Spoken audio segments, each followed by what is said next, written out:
Hello everyone, hope you are doing well and high in your spirits. Dharma Kshetra पर आपका स्वागत है। Indian polity and constitution for UPSC 2026 का series में आज हम नेशनल इमरजेंसी स्टार्ट करने जा रहे हैं। और जब क्लास में नेशनल इमरजेंसी शुरू हो जाए तो लाइफ में थोड़ी सी सेंस ऑफ अर्जेंसी आनी चाहिए, क्योंकि अब हम 18-19 जनवरी पे खड़े हैं और एग्ज़ाम काफ़ी करीब आ रहा है। माना ठंड है, बट स्टिल आपको कुर्सी की पेटी बांध कर तैयार रहना चाहिए। कुर्सी की पेटी बांध कर आप कंबल ऑफ कोर्स वहाँ भी यूज़ कर सकते हैं।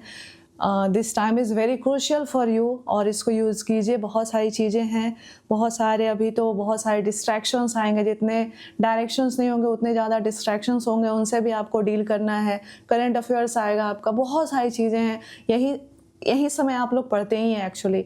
तो अब थोड़ा सा मोमेंटम गियर अप कर लीजिए, बिकॉज अब नहीं तो कब, मतलब अब तो जनवरी ख़त्म हो गया, फरवरी बची है, मार्च तक आते आते आधे लोगों का विकेट गिर जाता है।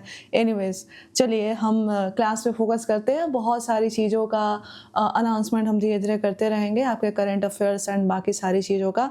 सो क्लास को पिछले क्लास में जहाँ पे ख़त्म किया था वहीं शुरू करेंगे। इंटर स्टेट रिलेशंस फिनिश किया था और कहा था कि नेशनल इमरजेंसी को यहीं से शुरू करते हैं, तो यहीं से शुरू करेंगे नेशनल इमरजेंसी को। अगर बात करें नेशनल इमरजेंसी की, तो कॉन्स्टिट्यूशन के किस पार्ट में नेशनल इमरजेंसी को डील किया गया है बताइए। अगेन ये पॉलिटी लक्ष्मीकांत पे हम क्लास बेस्ड किए हुए हैं। आपकी लक्ष्मीकांत मेरे सामने है ताकि हम थोड़ा सा कंटिन्यूटी मेंटेन करें, कुछ छूटे नहीं। इसके लिए हमने रेफरेंस के लिए रखा है। आप सारा कुछ हम लक्ष्मीकांत से ही पढ़ा रहे हैं। अगर हम बात करें सबसे पहले चीज़ कि पार्ट ऑफ द कॉन्स्टिट्यूशन, किस पार्ट से कॉन्स्टिट्यूशन का कौन सा पार्ट है जो नेशनल इमरजेंसी से डील करता है, आपका आंसर होना चाहिए part 18 of the constitution deals with national emergency. Articles पूछे जाएं कि कॉन्स्टिट्यूशन के कौन कौन से आर्टिकल्स हैं जो नेशनल इमरजेंसी को कवर करते हैं, तो बहुत ही शानदार आर्टिकल हैं और ये सबको याद होते हैं। 352 से लेकर 360 तक, 352 से 360 के बीच में जितने भी आर्टिकल हैं, 52 और 60 को लेकर के ये नेशनल इमरजेंसी को कवर करते हैं। अब पर्पस क्या है, लेमैन के शब्दों में कहें, just a minute, I think this is good, yes.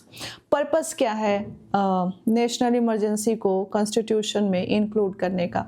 तो मेरी और आपकी भाषा में समझने के लिए पर्पस ये है कि अगर कोई ऐसा अनफोर्सिन सिचुएशन हो जाए, कोई ऐसा एबनॉर्मल सिचुएशन अराइज हो जाए जो अनकंट्रोलेबल हो, सीमिंगली अनकंट्रोलेबल हो, तो उसको सेंट्रल गवर्नमेंट को इम्पावर किया जाए कि उस तरह के सिचुएशन को भी सेंट्रल गवर्नमेंट टैकल कर सके।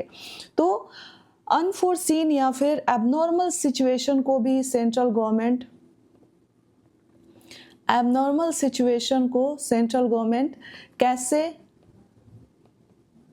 कैसे डील करे, इसके लिए इमरजेंसी प्रोविजंस इंक्लूड किए गए हैं। ये हमारे और आपके समझने की बात है। कॉन्स्टिट्यूशन के कुछ अलग बात है। अब कॉन्स्टिट्यूशन, इंडिया की कॉन्स्टिट्यूशन एक डेमोक्रेटिक कॉन्स्टिट्यूशन है और एक डेमोक्रेटिक कॉन्स्टिट्यूशन में इमरजेंसी प्रोविजन का होना ये एक नोबेल एक्सपेरिमेंट है। तो पूछा गया कॉन्स्टिट्यूशन मेकर से, फोर फादर से, आप जब भी कॉन्स्टिट्यूशन से सवाल पूछेंगे कि आप डेमोक्रेटिक कॉन्स्टिट्यूशन है एंड आप एक इमरजेंसी प्रोविजन, एक ऑटोक्रेटिक प्रोविजन लेकर चल रही हैं, तो रीज़न क्या है? तो कॉन्स्टिट्यूशन आपको जवाब देती है। कॉन्स्टिट्यूशन कहती है कि देयर आर 3 रीजन्स, कुछ थ्रेट्स हैं, कुछ खतरे हैं जो बहुत बड़े हैं, जिनको हल्के में नहीं लिया जा सकता और जिनको दरकिनार भी नहीं किया जा सकता। उन खतरों से सेफगार्ड के लिए कॉन्स्टिट्यूशन में मैंने मेरे अंदर इमरजेंसी प्रोविजन इंक्लूड किया है। सो कॉन्स्टिट्यूशन की जवाब है, आपका सवाल है कि कॉन्स्टिट्यूशन में इमरजेंसी प्रोविजन क्यों है, तो कॉन्स्टिट्यूशन का जवाब है टू सेफगार्ड। क्या क्या सेफगार्ड करना है, किस किस चीज़ को सेफगार्ड करना है? पहला इंपॉर्टेंट, वर्ड्स इंपॉर्टेंट है। ये वर्ड्स मेरे नहीं है, ये वर्ड्स आपके नहीं है, कॉन्स्टिट्यूशन के वर्ड्स हैं, याद रखिएगा। एज सच एग्जाम में पूछा जा सकता है। टू सेफगार्ड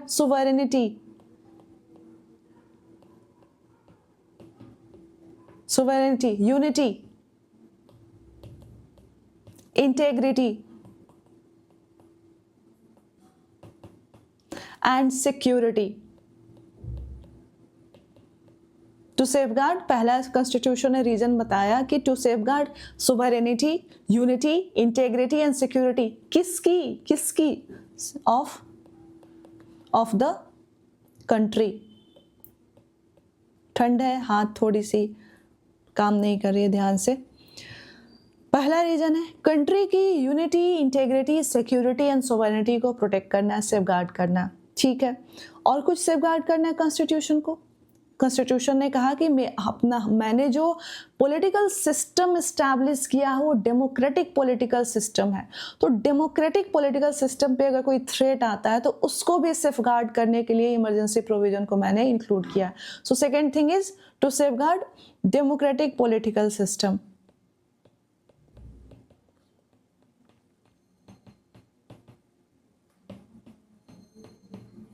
क्लियर है। एंड थर्ड, तीसरी भी चीज है जो कॉन्स्टिट्यूशन को प्रोटेक्ट करनी है। कॉन्स्टिट्यूशन ने कहा कि देखिए हमने डेमोक्रेटिक पॉलिटिकल सिस्टम भी सेफगार्ड कर दिया, कंट्री की सिक्योरिटी, यूनिटी, इंटेग्रिटी, सोवरेनिटी भी सिक्योर कर दी, लेकिन अगर खुद मुझ पे खतरा हो जाए, कॉन्स्टिट्यूशन को खतरा हो जाए इस कंट्री में, तो मुझे बचाने के लिए मुझे मेरे अंदर नेशनल ये इमरजेंसी प्रोविजंस को इंक्लूड करना पड़ रहा है। तो थर्ड रीजन कॉन्स्टिट्यूशन कहती है कि to safeguard the constitution itself, to safeguard the constitution. Clear है। अगर कॉन्स्टिट्यूशन के ही एग्जिस्टेंस पे खतरा हो जाए तो कॉन्स्टिट्यूशन ने खुद को बचाने के लिए, अपने प्रोटेक्शन के लिए भी एक प्रोविजन बना के रखा है, that is emergency provision. So these are three rational. याद रखिएगा, ये पर्पस जो हमने बात की है हमारे आपके की बात है, लेकिन रेशनल यानी ये फोर फादर्स के आर्ग्यूमेंट्स हैं, ये कॉन्स्टिट्यूशन के आर्ग्यूमेंट है कि क्यों रखा गया है नेशनल इमरजेंसी प्रोविजन, जैसे जो कि हमने जर्मनी से लिए हैं। जर्मनी ऑटोक्रेटिक रिजाइम से हमने नेशनल इमरजेंसी उठाया और उसको एक डेमोक्रेटिक कॉन्स्टिट्यूशन में डाला। आखिर क्यों? तो कॉन्स्टिट्यूशन का ये जवाब है। क्लियर है। अब थोड़ा सा और इंट्रोडक्शन देख लेते, क्योंकि यहाँ पे दिया हुआ है कि देखिए जब इमरजेंसी लगती है, हम देखेंगे अभी सब चीज़ डिटेल में देखेंगे, हम बस इंट्रोडक्शन देख रहे हैं। जब हम इमरजेंसी लगती है इंडिया में, सेंट्रल गवर्नमेंट ऑल पावरफुल हो जाती है। सेंट्रल गवर्नमेंट पूरी तरह से ताकतवर बन जाती है, सारी ताकतें सेंट्रल गवर्नमेंट में वेस्ट हो जाती हैं। एंड जो स्टेट गवर्नमेंट है, याद रखिए जो स्टेट गवर्नमेंट है, हम इमरजेंसी के सिचुएशन की बात कर रहे हैं, ये जो स्टेट गवर्नमेंट है ये टोटल कंट्रोल में चली जाती हैं सेंटर के।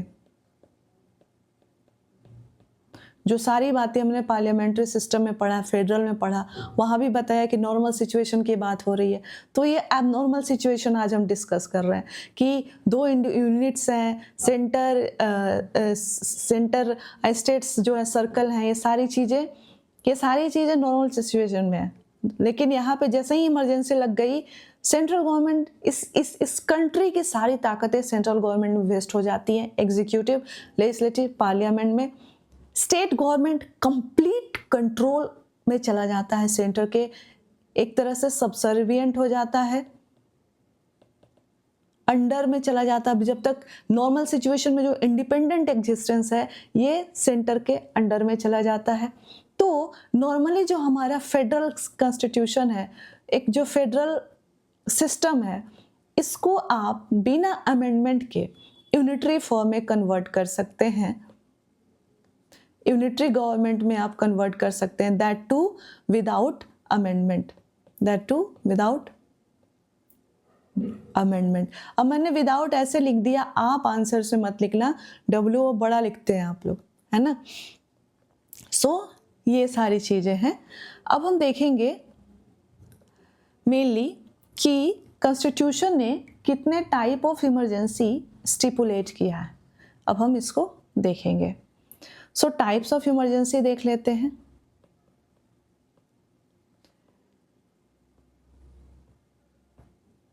सो कॉन्स्टिट्यूशन में अगर इमरजेंसी के टाइप्स की बात आती है तो कॉन्स्टिट्यूशन ने 3 तरह के इमरजेंसी का जिक्र किया है।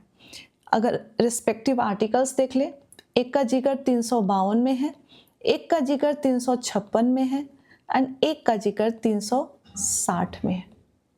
352 में जो इमरजेंसी 352 के अंदर लगती है, उसके ग्राउंड्स क्या हैं?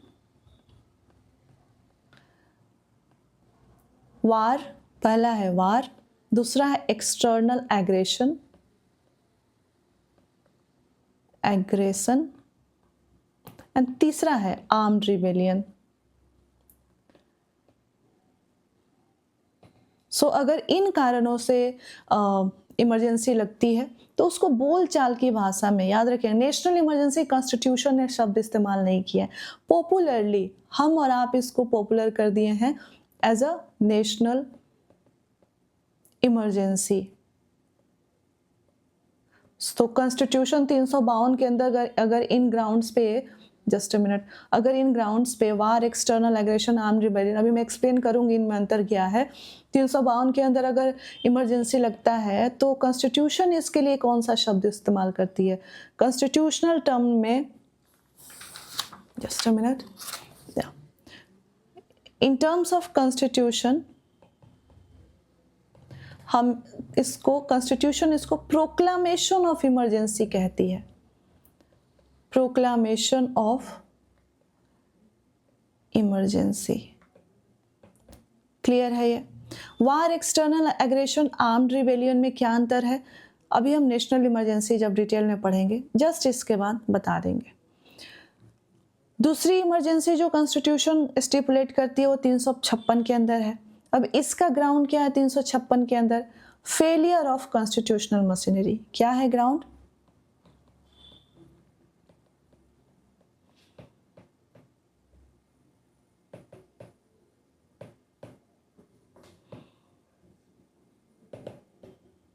फेलियर ऑफ कॉन्स्टिट्यूशनल मशीनरी, जिसको बोलचाल के भाषा में प्रेसिडेंट रूल भी कहते हैं, पॉपुलरली यही कंटिन्यू रहेगा, इसको प्रेसिडेंट रूल भी कहते हैं, इसको स्टेट इमरजेंसी भी कहते हैं, या फिर इसको कॉन्स्टिट्यूशनल इमरजेंसी भी कहते हैं, कॉन्स्टिट्यूशनल इमरजेंसी। बट याद रखेंगे कि ये तीनों टर्म्स बोलचाल की भाषा है। ये कॉन्स्टिट्यूशन ने कभी भी 356 के लिए इमरजेंसी वर्ड का यूज़ नहीं किया है। तो 356 के अंदर इमरजेंसी, जब हम कॉन्स्टिट्यूशन की बात करें, इमरजेंसी वर्ड नहीं यूज़ किया। कॉन्स्टिट्यूशन ने 356 के लिए इमरजेंसी वर्ड यूज़ नहीं किया है। क्लियर है ये? और 360 के अंदर क्या ग्राउंड है कि जब इंडिया की फाइनेंशियल स्टेबिलिटी या फिर क्रेडिट थ्रेट में हो तो 360 लगता है। तीसरा क्या है? यस, तीसरा दो ही ग्राउंड है कि फाइनेंशियल स्टेबिलिटी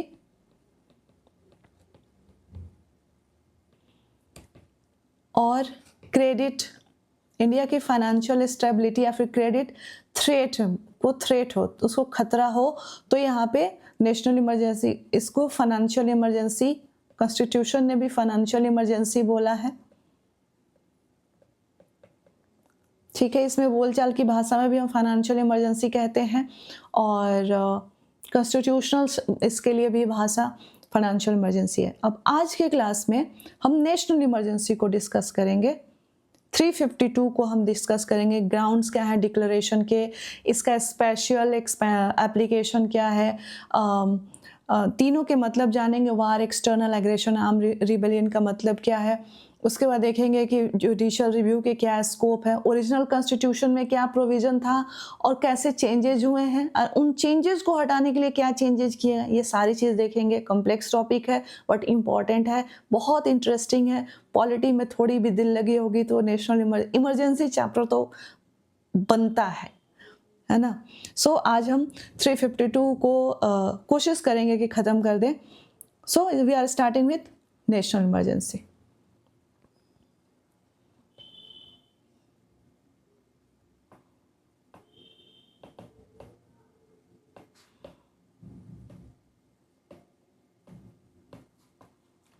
सबसे पहले नेशनल इमरजेंसी में हम देखेंगे ग्राउंड्स ऑफ डिक्लेरेशन।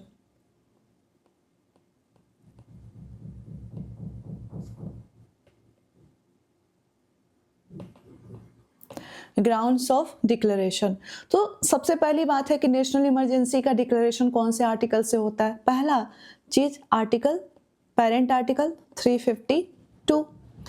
ग्राउंड्स में आएंगे। सबसे पहला सवाल है कि कौन कौन से ग्राउंड्स पर नेशनल इमरजेंसी को डिक्लेयर किया या फिर इम्पोज किया जा सकता है या फिर प्रोक्लेम किया जा सकता है। What are the grounds?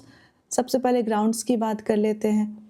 3 grounds है, वार, दूसरा एक्सटर्नल एग्रेशन एंड तीसरा आर्म्ड रिबेलियन। समझते चलिए, लिखते चलिए, ठीक है। कौन कौन से ग्राउंड्स हैं? 3 ग्राउंड्स हैं, वार, एक्सटर्नल एग्रेशन, आर्म्ड रिबेलियन। यहाँ पे समझ जाते हैं अंतर क्या है। वार और एक्सटर्नल एग्रेशन में क्या अंतर है? वार, जब इंडिया किसी कंट्री पे एग्रेशन करती है उस सिचुएशन को हम कहेंगे war. We are at war with फलाना कंट्री, राइट। जब इंडिया वेज कर रही है, इंडिया इनिशिएट कर रही है, then we are at war with that country. When it comes to external aggression, जब कोई अनदर कंट्री हमारे पे वेज कर रही है war, that is called external aggression, बाहर से, ठीक है। And thirdly armed rebellion. Armed rebellion यानी हमारी अपनी आर्मी स्टेट के अगेंस्ट रिबेल कर दी हो। हमारी आर्मी, नेवी, एयरफोर्स, हमारे जो अपने आर्म्ड फोर्सेस हैं उन्होंने स्टेट के अगेंस्ट रिबेल कर दिया, उस सिचुएशन को बोलते हैं आर्म्ड रिबेलियन। तो ये 3 सिचुएशन, ये 3 ग्राउंड्स है जहाँ पे इंडिया वार में हो या फिर इंडिया पे एक्सटर्नल एग्रेशन हुआ हो या फिर आर्म्ड रिबेलियन हुआ हो, तो इन तीनों ग्राउंड्स पे नेशनल इमरजेंसी 352 के अंदर डिक्लेयर किया जा सकता है। अब सवाल है कौन कर सकता है, who can declare national emergency. तो नेक्स्ट क्वेश्चन हम पूछेंगे, हु, कौन डिक्लेयर कर सकता है national emergency? The answer is president. President can declare national emergency. अब नेक्स्ट क्वेश्चन आता है कि अगर प्रेसिडेंट नेशनल इमरजेंसी डिक्लेयर कर सकते हैं तो क्या ये प्रेसिडेंट का डिस्क्रिशनरी पावर है? Is it discretionary power of the president? अपने मन से उठे जब उनकी इच्छा हुई कर दिया, या फिर 74 के हिसाब से on the end advice of council of ministers headed by prime minister. तो दोनों सिचुएशन नहीं है, यहाँ पे काउंसिल ऑफ मिनिस्टर्स का जिक्र ही नहीं है। पहली बात कि क्या प्रेसिडेंट का डिस्क्रिशनरी पावर है? The answer is no. तो प्रेसिडेंट आखिर नेशनल इमरजेंसी डिक्लेयर कैसे करते हैं? काउंसिल ऑफ मिनिस्टर्स का यहाँ पे रोल नहीं है, यहाँ पे रोल है, कॉन्स्टिट्यूशन कहती है कि प्रेसिडेंट विल या president shall declare national emergency, but word important है, कॉन्स्टिट्यूशन का फ्रेज है, याद रखिएगा, on the written advice of the cabinet। Cabinet के रिटेन एडवाइस पे ही प्रेसिडेंट नेशनल इमरजेंसी डिक्लेयर करेंगे। क्यों? ताकि कैबिनेट का कंकरेंस इंश्योर किया जा सके। कैबिनेट का कंकरेंस मतलब सहमति, कैबिनेट के सहमति इंश्योर किया जा सके। अब ओरिजिनल प्रोविजन में क्या था, इसको इंट्रोड्यूस किया गया है 44th अमेंडमेंट से। देखते हैं, ओरिजिनल कॉन्स्टिट्यूशन में था 44th अमेंडमेंट 1978 से पहले सिचुएशन ये थी, कॉन्स्टिट्यूशन कहता था कि प्रेसिडेंट नेशनल इमरजेंसी 352 प्रोक्लेम कर सकते हैं on the advice of prime minister, mayor advice of prime minister. अब प्राइम मिनिस्टर का एडवाइस, काउंसिल ऑफ मिनिस्टर का एडवाइस है कि नहीं, कैबिनेट की एडवाइस है कि नहीं, अब ये एडवाइस ओरल होगी या रिटन होगी, ये कभी कोर्ट ऑफ लॉ में ना पूछा गया ना कभी सेटल हुआ। 1975 में जब सिचुएशन आया और 1975 की जब इमरजेंसी डिक्लेयर हुई, उस समय के प्राइम मिनिस्टर, उन्होंने कॉन्स्टिट्यूशन के इस वर्ड को अच्छे से यूज़ किया।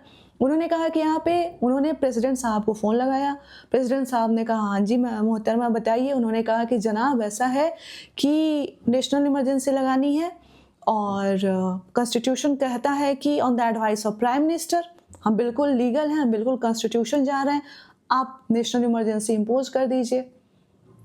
तो वहाँ पे जब नेशनल इमरजेंसी डिक्लेयर हुई सिर्फ 2 लोगों को पता था, एक prime minister of India and दूसरा प्रेसिडेंट ऑफ इंडिया। बाकी सारे मिनिस्टर्स इंक्लूडिंग कैबिनेट मिनिस्टर्स, आपके जितने भी इंपॉर्टेंट मिनिस्टर्स होते हैं, उन सबको नेक्स्ट डे मॉर्निंग में न्यूज़पेपर से पता चला, जिसको फेट एकॉम्प्ली कहते हैं। क्लियर है ये? क्या कहते हैं?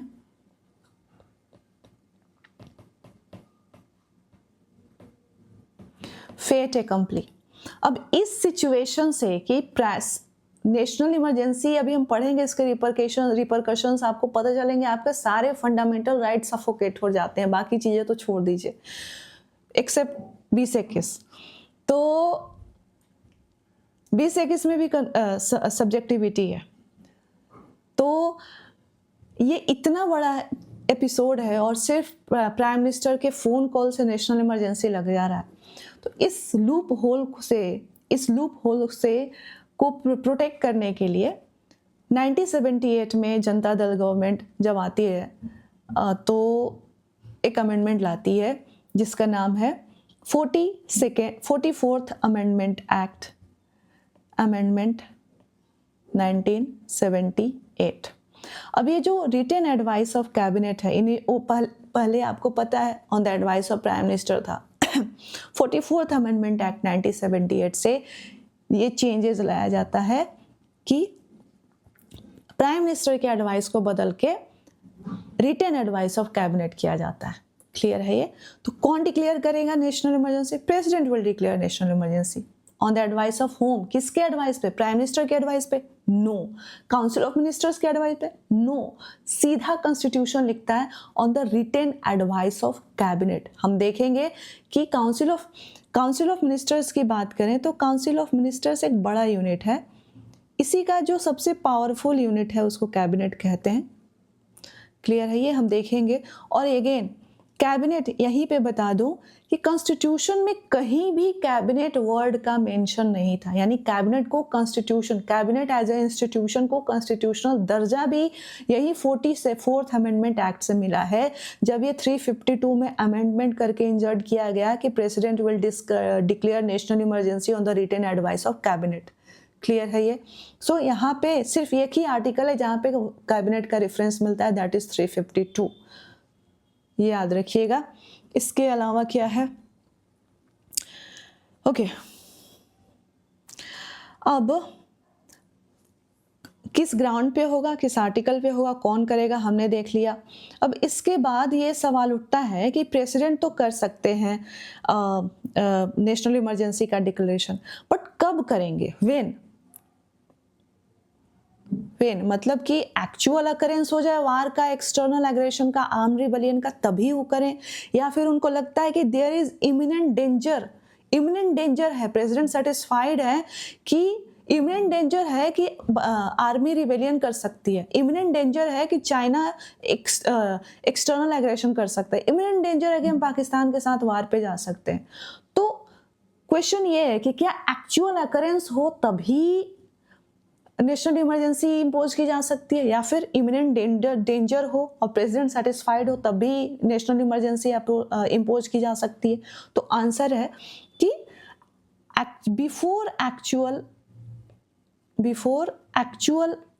अकरेंस में तो हम कर ही रहे हैं, even before actual occurrence, if president is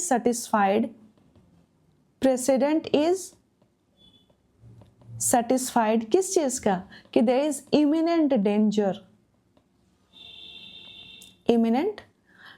अगर प्रेसिडेंट सेटिस्फाइड है, एक्चुअल अकरेंस नहीं हुआ है, चाइना भी इंडिया की टेरिटरी में नहीं आई है, लेकिन प्रेसिडेंट को लगता है कि there is imminent danger of Chinese aggression, तो president can on the advice of cabinet, on the written advice of cabinet, president can impose article 352।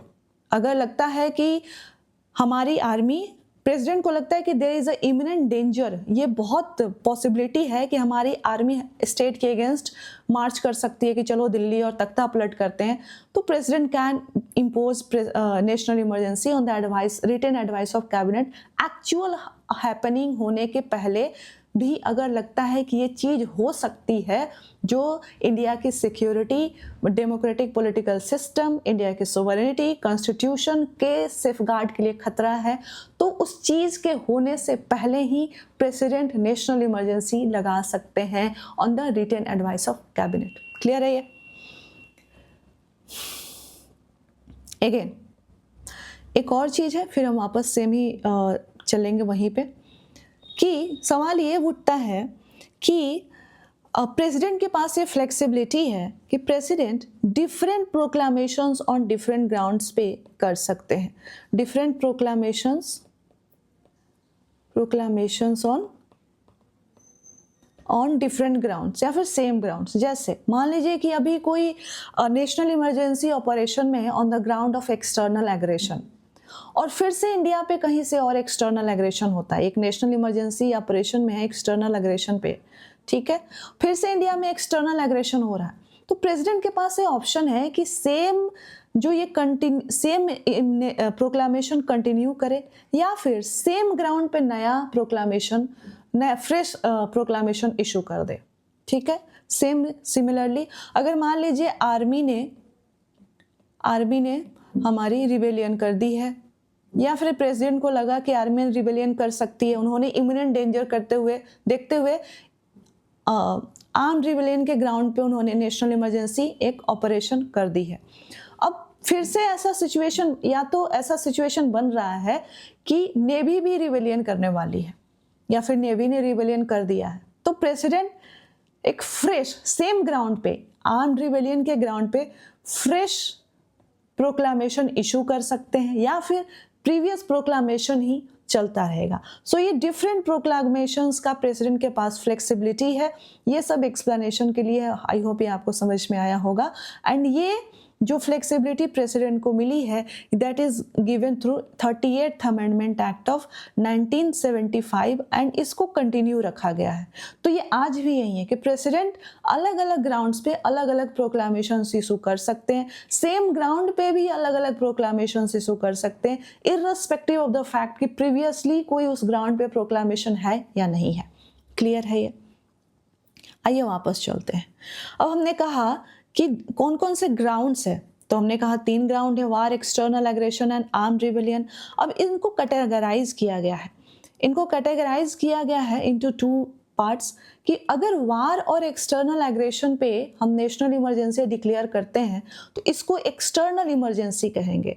वार और एक्सटर्नल एग्रेशन के ग्राउंड पे नेशनल इमरजेंसी अगर डिक्लेयर होता है तो उसको एक्सटर्नल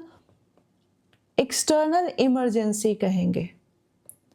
एंड वहीं अगर आर्म्ड रिबेलियन के बेसिस पे नेशनल इमरजेंसी डिक्लेयर होता है तो उसको इंटरनल इमरजेंसी कहेंगे। अब ये भेदभाव क्यों, वो भी बताते हो। अब जब वार और एक्सटर्नल एग्रेशन के बेसिस पे नेशनल इमरजेंसी डिक्लेयर हो रहा है तो cause of declaring national emergency कहाँ है? बाहर है। हम किसी के साथ वार पे हैं, किसकी वजह से हम वार पे हैं? India, we are peace loving country, हम किसी से वार नहीं करते, बट हमें या तो हमें करना पड़ता है या फिर सामने वाला ही हम आ जाता है कि हमसे लड़ो। तो cause of action, cause of proclamation बाहर है। एक्सटर्नल एग्रेशन ऑफ कोर्स बाहर से हमारे पे चाइना आकर हमारे टेरिटरी में कब्जा किया हुआ, तो हमें करना पड़ रहा है। This are the causes of imposition of national emergencies arising outside of India। इसलिए external reasons हैं, external reasons की वजह से हम नेशनल इमरजेंसी लगा रहे हैं। इसलिए वार और एक्सटर्नल एग्रेशन के बेसिस पे जब भी हम नेशनल इमरजेंसी लगाते हैं, एक्सटर्नल इमरजेंसी। आर्म्ड रिबेलियन के ग्राउंड पे अगर नेशनल इमरजेंसी लगता है तो हमने कहा इसको इंटरनल इमरजेंसी। क्यों? हमारी आर्मी ने, हमारी खुद की आर्मी, नेवी, हमारे आर्म फोर्सेस, एयर फोर्सेस ने, हमारे खुद के आर्म फोर्सेस ने स्टेट के अगेंस्ट रिबेलियन कर दिया है। इंटरनल, घर की बात है, बाउंड्री के अंदर की बात है, अपने लोगों ने धोखा दे दिया, तो इंटरनल इमरजेंसी, इंटरनल दगा है तो इंटरनल इमरजेंसी। क्लियर है? समझ में आ गया आपको? चलिए अगेन यहीं पे कर लेते हैं। अब जैसे 3 ग्राउंड्स है, war, external aggression and arm rebellion. अब ओरिजिनल कॉन्स्टिट्यूशन में भी 3 ग्राउंड्स थे, लेकिन पहला और दूसरा तो सेम था। पहला वार है, दूसरा एक्सटर्नल एग्रेशन है, तीसरा आर्म रिबेलियन है। पहला और दूसरा सेम था, लेकिन तीसरा सेम नहीं था। ओरिजिनल कॉन्स्टिट्यूशन में आर्म रिबेलियन के जगह पे इंटरनल डिस्टर्बेंस था। क्या था? Internal disturbance. और 1975 में जो इमरजेंसी लगी थी इसी ग्राउंड पर लगी थी, इंटरनल डिस्टर्बेंस के ग्राउंड पे। अब 1978 में जब सरकार बदली तो सरकार को ये रियलाइज हुआ कि ये इंटरनल डिस्टर्बेंस बहुत ही वेग वर्ड है, बहुत वेग है और इसका वाइडर कोनोटेशन है। एक तो वेग है, दूसरा वाइडर कोनोटेशन है। जैसे अब मैं 5 लोगों के साथ खड़ी हो जाऊं बहुत ही कमर्शियली एक्टिव एरिया में, न्यूइसेंस क्रिएट करना शुरू कर दूं, अगर वो लंबे समय तक चला तो वो भी इंटरनल डिस्टर्बेंस के अंदर आ जाएगा और उसके बेसिस पे आप नेशनल इमरजेंसी इंपोज कर देंगे। तो इंटरनल डिस्टर्बेंस इतनी बड़ी टर्म थी कि इसके बेसिस कुछ हर चीज को इसके अंदर आप ला सकते हैं। सो 1978 में 1978 की सरकार ने तब 44th अमेंडमेंट लाया। थ्रू 44th अमेंडमेंट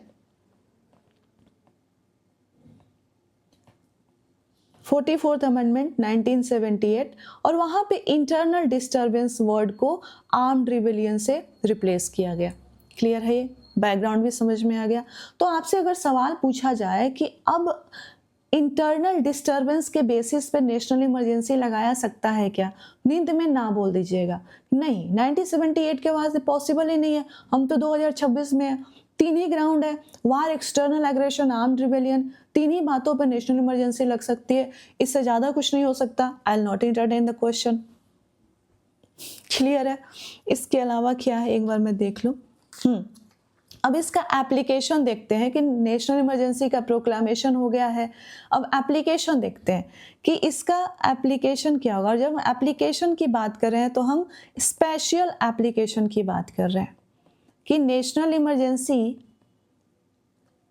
क्या, अगर नेशनल इमरजेंसी का प्रोक्लामेशन होता है तो इंटायर कंट्री में एप्लीकेबल होगा या फिर कंट्री के किसी पार्ट में, ए पार्ट ऑफ इट। ठीक है? तो ओरिजिनल कॉन्स्टिट्यूशन के बेसिस पे अगर हम चलते तो ओरिजिनल कॉन्स्टिट्यूशन ने कहा था कि एक बार नेशनल इमरजेंसी किसी भी ग्राउंड पे अगर इशू हो गया तो ये इंटायर कंट्री में एप्लीकेबल होगा। क्लियर है? ये ओरिजिनल कॉन्स्टिट्यूशन का यही कहना था कि एक बार नेशनल इमरजेंसी प्रोक्लेम हो गई तो ये इंटायर कंट्री में एप्लीकेबल होगा। लेकिन जस्ट अ मिनट, लेकिन 42nd amendment act 1976, 42nd amendment act 1976 से ये इनेबल किया गया कि नेशनल इमरजेंसी का एप्लीकेशन इंडिया के किसी पार्ट में भी हो सकता है। यानी अगर नेशनल इमरजेंसी डिक्लेयर हो रही है तो ये पूरे कंट्री में एप्लीकेबल नहीं होगी, ये किसी पार्टिकुलर एरिया में होगी। ये 42nd अमेंडमेंट से किया गया। यानी 42nd अमेंडमेंट एक्ट से क्या प्रोविजन किया गया, localized operation of emergency, localized effect की किसी पार्टिकुलर स्टेट में, एक स्टेट के पार्टिकुलर एरिया में या एक स्टेट के अलग अलग एरियाज में भी इमरजेंसी लग सकता है। क्लियर है ये? सो 42nd अमेंडमेंट एक्ट 1976 से इसको इनेबल किया गया कि प्रेसिडेंट अपने, और ये कैसे पता चलेगा कि कोई नेशनल, मान लीजिए कल को नेशनल इमरजेंसी लग जाए, प्रेसिडेंट श्रीमती द्रौपदी मुर्मू जी आकर प्रोक्लेम कर दे नेशनल इमरजेंसी, कैसे पता चलेगा कि इसका ऑपरेशन पूरे इंडिया में है या फिर इंडिया के किसी पार्ट में लोकलाइज्ड है? ये पता चलता है प्रेसिडेंशियल ऑर्डर से, प्रेसिडेंशियल ऑर्डर से, जिसको हम प्रोक्लामेशन, फॉर्मल वर्ड में प्रोक्लामेशन कहते हैं, जो प्रेसिडेंट की चिट्ठी होती है जो आकर पढ़ती हैं, वही है। सो उस ऑर्डर में लिखा होता है कि नेशनल इमरजेंसी का जो एप्लीकेशन है वो पूरे इंडिया में होगा या फिर इंडिया के किसी पार्ट में होगा। क्लियर है ये? कैसे ये पार्ट वाला कैसे, कहाँ से आया? ये ओरिजिनल कॉन्स्टिट्यूशन में ही था। ये 42nd अमेंडमेंट एक्ट 76 में आया है और 44th अमेंडमेंट में भी इसको लाइव रखा गया, यानी ये चल रहा है। तो ये अभी करंट पोजीशन है कि हम इंटायर इंडिया में भी अप्लाई कर सकते हैं, पार्ट ऑफ इट में भी कर सकते हैं। और ये कैसे पता चलेगा? प्रेसिडेंट के ऑर्डर में पता चलेगा। क्लियर है? इसके अलावा क्या है? एक बात बचती है कि जुडिशियल रिव्यू का हमने देख लिया सारा कुछ, रिकमेंडेशन, ये सब चीज देख ली। अब ये बात है कि जुडिशियल रिव्यू का क्या स्कोप है। नेशनल इमरजेंसी का प्रोक्लामेशन होता है, प्रोक्लामेशन ऑफ नेशनल इमरजेंसी, क्या इसको जुडिशरी के सामने जाकर आप क्वेश्चन कर सकते हैं? शुरू से देखते हैं। तो 1975 में वो उस समय की सरकार एक अमेंडमेंट लाती है 38th अमेंडमेंट, और ये साफ साफ कहती है कि this proclamation of national emergency is immune from judicial review, immune from judicial review. Judiciary इसमें इंटरफेयर ही नहीं कर सकती, जुडिशरी पर्दा लगा हुआ, देखना ही नहीं है, ये एरिया इम्यून है, देखना ही नहीं है, क्लियर है। लेकिन 1978 में उस समय की जो सरकार है 44th अमेंडमेंट लाती है, और ये जो प्रोविजन है कि जो 38th अमेंडमेंट एक्ट से जुडिशियल रिव्यू को इम्यून कर दिया गया था नेशनल इमरजेंसी को इंटरटेन करने के लिए, इसको डिलीट किया जाता है, इसको डिलीट किया जाता है, यानी यहाँ से नेशनल इमरजेंसी को ओपन किया जाता है कि आप जुडिशरी के पास जाकर क्वेश्चन कर सकते हैं। 1980 में सुप्रीम कोर्ट में एक केस जाता है, मिनर्वा मिल्स केस। अब सुप्रीम कोर्ट कहती है कि proclamation of national emergency can be challenged in the court of law on the ground कि ये मालाफाइड है। सुप्रीम कोर्ट ग्राउंड्स भी दे देती है, या फिर कोर्ट कहती है कि आप चैलेंज, एक तो ये मालाफाइड है, या फिर आप कह सकते हैं कि जो डिक्लेरेशन हुआ है ये इररिलेवेंट फैक्ट के बेसिस पे हुआ है, या फिर ये परवर्स है, या फिर एब्सर्ड है। इस तरह के ग्राउंड्स कोर्ट दे देती है कि इन ग्राउंड्स पे आप चैलेंज कर सकते हैं। So the current position is कि क्या नेशनल इमरजेंसी का प्रोक्लामेशन कोर्ट ऑफ लॉ में चैलेंज किया जा सकता है? Yes, it can be challenged. Clear है ये? अब ये सारी चीज़ें हमने जो बेसिक थे नेशनल इमरजेंसी के टाइप्स और ये सारी चीज़ें हमने देख ली हैं।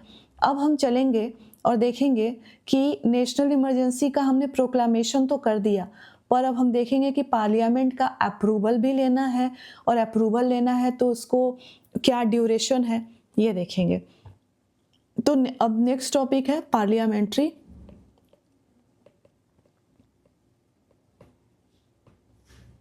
Approval and duration. तो कॉन्स्टिट्यूशन स्टार्टिंग में ही कहती है कि एक बार नेशनल इमरजेंसी की अप्रूवल प्रोक्लामेशन हो गया तो अब उस प्रोक्लामेशन को दोनों houses of parliament, both houses of parliament से अप्रूवल लेना होगा। क्या? बोथ हाउसेस ऑफ पार्लियामेंट से अप्रूवल लेना होगा। टाइम फ्रेम कितने टाइम के अंदर? With in 1 month. जिस डेट को नेशनल इमरजेंसी का प्रोक्लामेशन हुआ है उसके 1 महीने के अंदर दोनों हाउसेस से अप्रूवल लेना होगा। ओरिजिनल कॉन्स्टिट्यूशन में ये टाइम पीरियड 2 महीने का था। 44th अमेंडमेंट एक्ट से, 44th अमेंडमेंट 1978 से इस टाइम पीरियड को रिड्यूस करके 1 मंथ किया गया। अब बात है कि सीधी बात है, प्रेसिडेंट ने नेशनल इमरजेंसी को प्रोक्लेम किया है, एक जिस डेट को इशू हुआ है नेशनल इमरजेंसी उसके 1 महीने के अंदर विद इन 30 डेज दोनों हाउसेस से परमिशन लेना है। दोनों हाउसेस मतलब कौन कौन हो गए हमारे? लोकसभा एंड राज्यसभा। क्लियर है? अब मान लीजिए दोनों हाउसेस से विद इन 30 डेज लेना है। अब दोनों हाउसेस अगर सेशन में है तो अच्छी बात है, लेकिन हमें पता है राज्यसभा तो परमानेंट हाउस है, लोकसभा डिसॉल्व होती रहती है। तो 2 सिचुएशन है। अगर मान लीजिए कि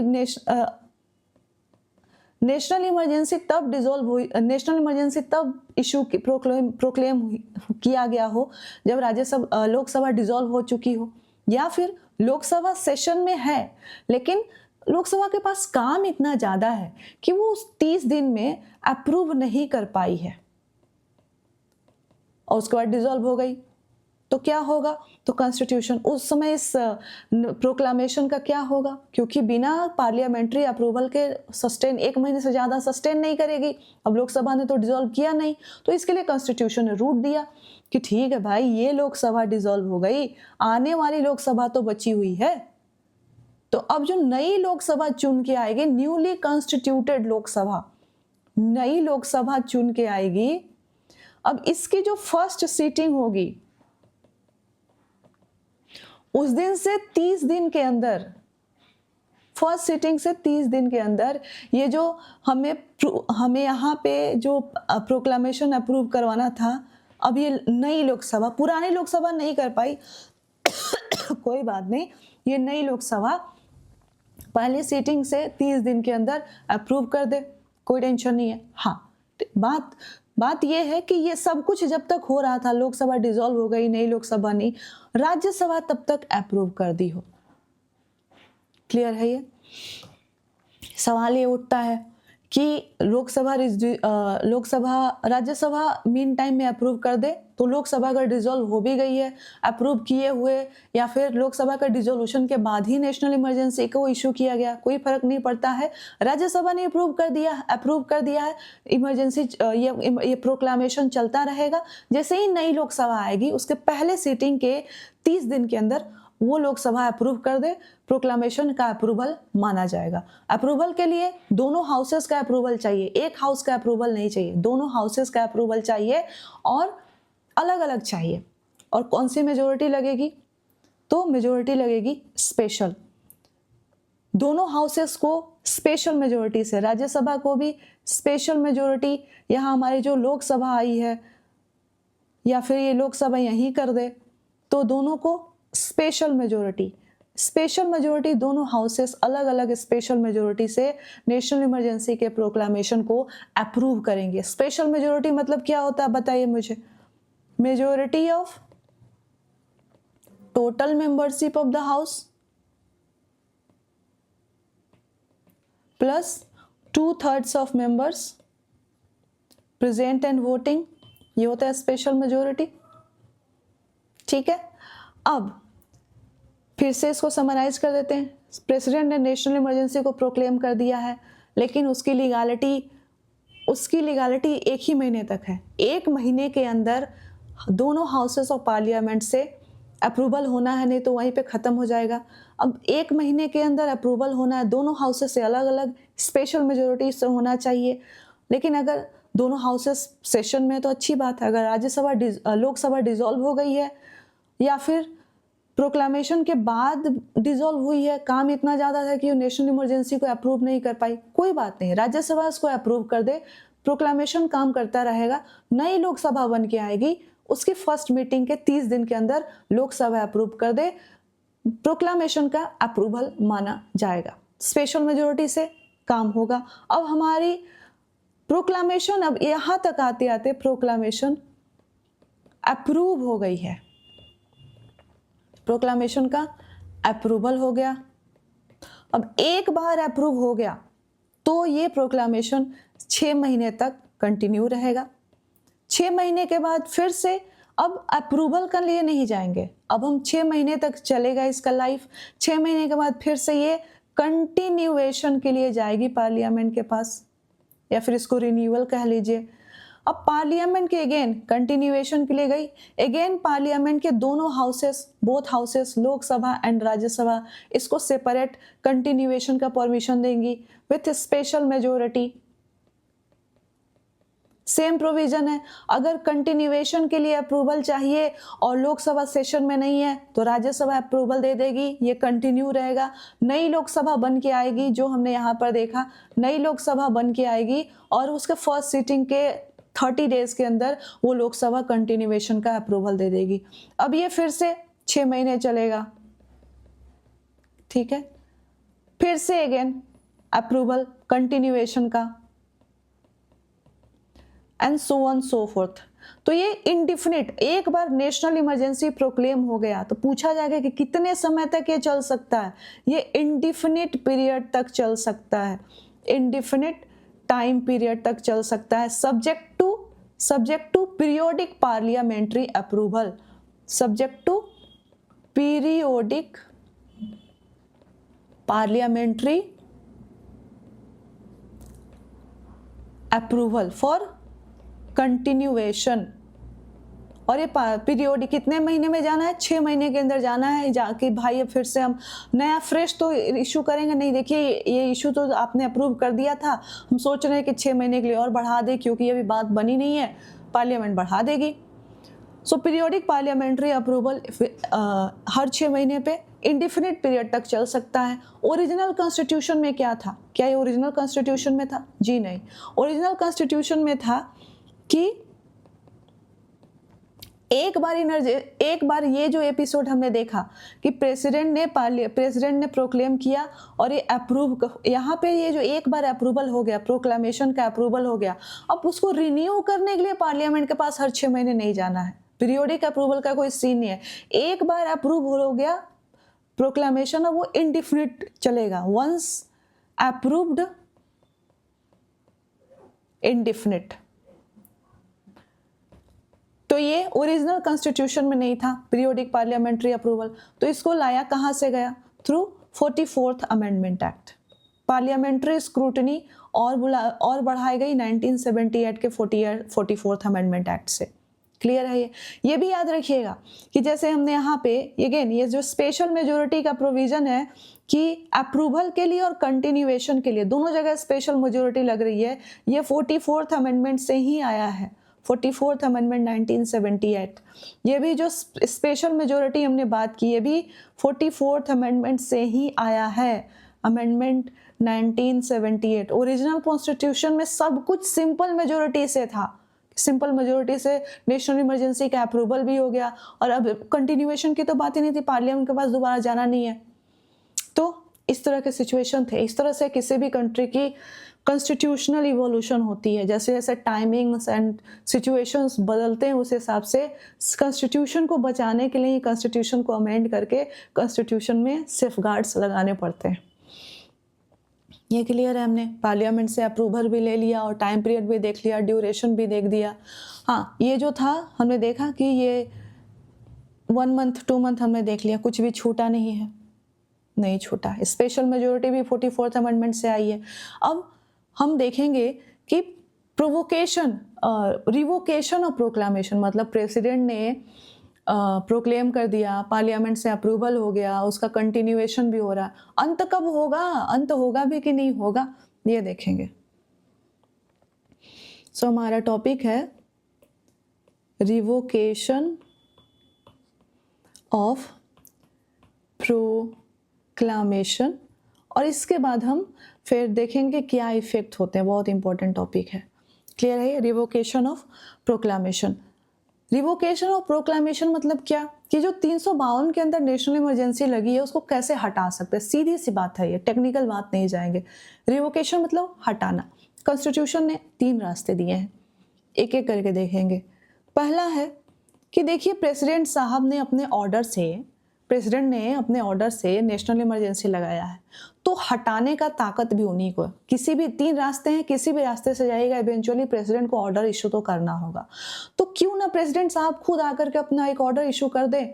जब भी उनको लगता है कि नेशनल इमरजेंसी से अब काम धंधा हो गया है, जितना होना था हो गया है, अब नॉर्मलसी रीस्टोर करनी चाहिए, तो प्रेसिडेंट खुद आए और एक सब्सिक्वेंट प्रोक्लामेशन यानी एक सब्सिक्वेंट ऑर्डर इशू कर दें कि हम नेशनल इमरजेंसी को ख़त्म कर रहे हैं। सब कुछ सिंपल तरीके से हो जाएगा। तो पहला तो सबसे साधारण और सस्ता तरीका है कि प्रेसिडेंट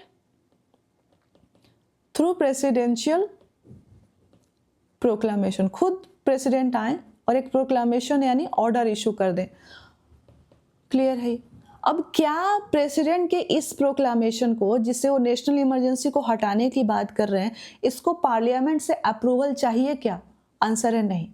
तो प्रेसिडेंट का जो प्रोक्लामेशन है जिससे नेशनल इमरजेंसी लग रही है उसका अप्रूवल चाहिए, लेकिन प्रेसिडेंट अगर आकर के प्रोक्लेम करते कि हम इमरजेंसी हटा रहे हैं, जिससे नेशनल इमरजेंसी रिवोक हो रही है, विड्रॉ की जा रही है, खत्म की जा रही है, उसके लिए पार्लियामेंट्री अप्रूवल नहीं चाहिए। So question is parliamentary approval, तो नो। पहला रास्ता सबसे सस्ता सुविस्ता रास्ता है।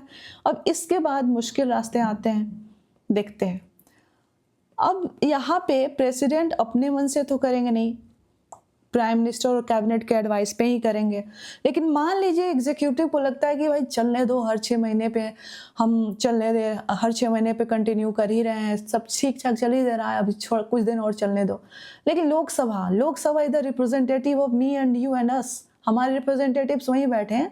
हाँ, हालांकि उनके वो किस लेवल के लोगों को हम वहाँ चुन के भेज रहे हो, हमारा रिफ्लेक्शन अलग बात है, but still they are our representative, is not it. तो अब उनको लगता है, अभी हम देखेंगे कि नेशनल इमरजेंसी का इफेक्ट इतना ज़्यादा है, constitutional structure, governance structure, centre state relations पे तो आए ही, हमारे यहाँ पे इतना ज़्यादा है कि हमारे सांसें फूलने लगेंगी, सारे फंडामेंटल राइट्स दफन हो जाते हैं, 20-21 भी नाम के लिए जिंदा रहता है।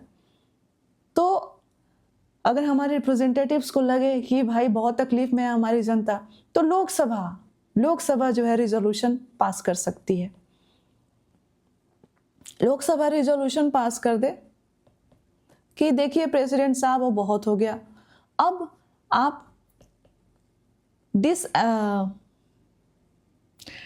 डिसअप्रूव, लोकसभा रिजोल्यूशन पास करेगी डिसअप्रूवल की, डिसअप्रूवल ऑफ कंटिन्यूएशन इसको कहते हैं, कि हम अप्रूव नहीं कर रहे हैं, अब इससे आगे अगर नेशनल इमरजेंसी कंटिन्यू होती है तो हम इसको डिसअप्रूव कर रहे हैं। तो अगर लोकसभा रिजोल्यूशन पास कर दी तो उस समय प्रेसिडेंट साहब के पास कोई रास्ता नहीं है, प्रेसिडेंट साहब को रिवोक करना ही पड़ेगा। President has to revoke national emergency. And national emergency कैसे रिवोक करेंगे प्रेसिडेंट साहब? सब्सिक्वेंट प्रोक्लामेशन से, सब्सिक्वेंट ऑर्डर से। अब सवाल ये है कि ये जो चलिए इसके बाद ये लास्ट एक और करेंगे।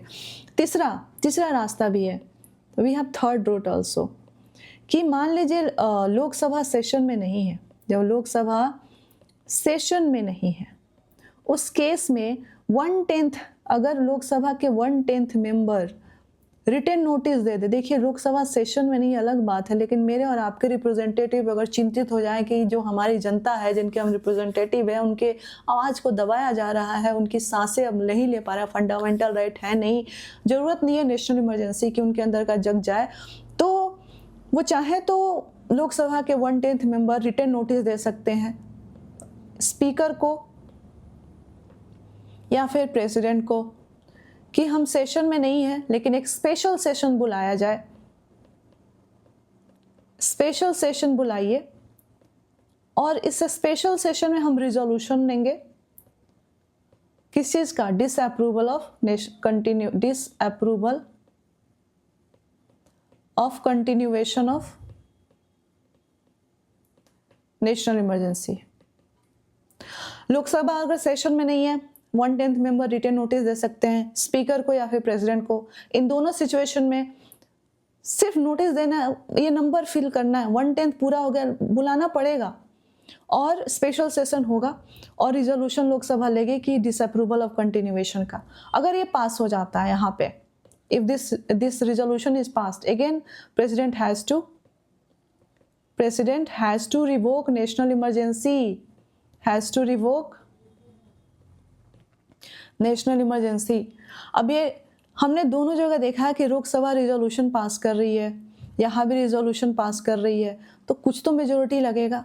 तो याद रखिएगा कि डिसअप्रूवल का जो रिजोल्यूशन है उसके लिए सिंपल मेजोरिटी लगती है। डिसअप्रूवल का रिजोल्यूशन दोनों केस में, चाहे लोकसभा सेशन में हो या फिर स्पेशल सेशन बुलाया गया हो, दोनों केस में सिंपल मेजोरिटी लगती है। क्लियर है? तो ये 3 रास्ते हैं रिवोकेशन के नेशनल इमरजेंसी के। एक प्रेसिडेंट साहब खुद कर दें, उसके लिए लोकसभा के अप्रूवल की आवश्यकता नहीं है। बाकी दोनों केसेस में लोकसभा के रास्ते से होके आता है। अब एक ही टॉपिक बचता है, उसके बाद हम इफेक्ट देखेंगे कि अप्रूवल, नेशनल इमरजेंसी के अप्रूवल, प्रोक्लामेशन का अप्रूवल और प्रोक्लामेशन के डिसअप्रूवल में क्या अंतर है। सो प्रोक्लामेशन है हमारा यहाँ पे, प्रोक्लामेशन ऑफ नेशनल इमरजेंसी, इसका अप्रूवल, इसका डिसअप्रूवल में क्या अंतर है। तो अप्रूवल में देखिए हमने कहा था कि it should be approved with both houses of parliament, Lok Sabha and Rajya Sabha, Lok Sabha भी अप्रूव करे, राज्यसभा भी अप्रूव करे। लेकिन डिसअप्रूवल में देखिए हमने यही बात किया, कहीं राज्यसभा का जिक्र हुआ है? नहीं हुआ। यानी डिसअप्रूवल जो है वो किसका जॉब है, डिसअप्रूवल की अब किसकी टेरिटरी है? सिर्फ लोकसभा के रेजोल्यूशन से हो जाएगी, राज्यसभा का कोई लेना देना नहीं है नेशनल इमरजेंसी के डिसअप्रूवल में। ठीक है, पहला डिफरेंस। दूसरा डिफरेंस कि जब अप्रूवल की बात होती है तो दोनों हाउसेस से अप्रूवल तो होना है, लेकिन मेजोरिटी कौन सा लगेगा? Special majority. भाई both houses, Lok Sabha and Rajya Sabha, special majority separately अलग अलग करना है। लेकिन डिसअप्रूवल, पहली बात तो सिर्फ लोकसभा राज्यसभा का कुछ लेना देना नहीं है, एंड दूसरा सिंपल मेजोरिटी, अभी हमने देखा simple majority with Lok Sabha. So proclamation का जो डिसअप्रूवल है ये लोकसभा का अपना अफेयर है, सिंपल मेजोरिटी से काम अपना निपटा देती है लोकसभा। प्रोक्लामेशन का अप्रूवल एंड इसका कंटिन्यूएशन ये दोनों हाउसेस का अफेयर है, Lok Sabha and Rajya Sabha. And in दोनों केसेस में अप्रूवल में भी और कंटिन्यूएशन में भी दोनों हाउसेस से अलग अलग हमें सेपरेट परमिशन लेने की आवश्यकता होती है, और दोनों स्पेशल मेजोरिटी से, दोनों हाउस अलग अलग पास करेगी स्पेशल मेजोरिटी से।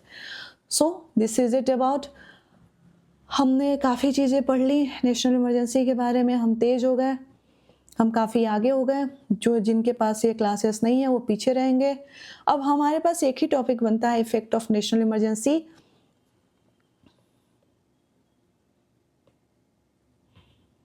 इसमें हम देखेंगे कि सेंटर स्टेट रिलेशंस पे क्या इफेक्ट है।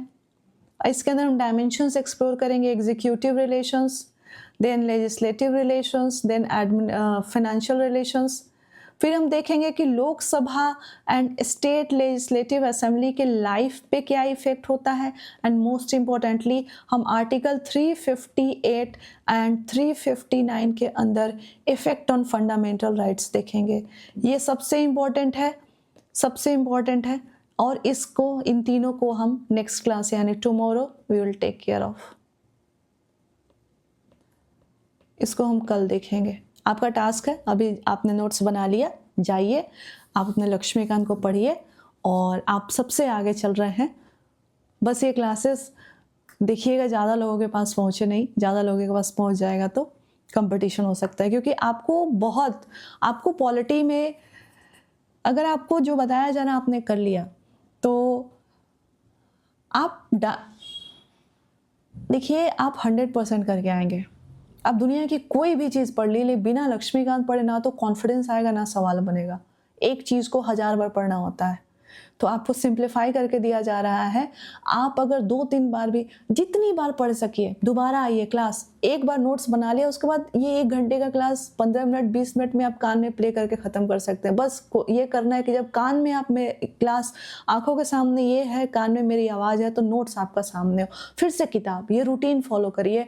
और हम पूरा का पूरा लक्ष्मीकांत जो पीछे के चैप्टर से जो लेस रिलेवेंट है शायद वो हम छोड़ देते, सारा इंपॉर्टेंट चैप्टर पूरा पार्लियामेंट से लेकर के supreme court, high court, president, उसके बाद म्यूनिसिपैलिटी, पंचायत, उसके बाद फिर हम चलेंगे उधर मेकिंग ऑफ कॉन्स्टिट्यूशन से शुरू करेंगे, article 2, 3, 4, 5, 6, 7 fundamental right, DPSP duties, amendment, सब कुछ करेंगे, सब कुछ करेंगे। Thank you very much.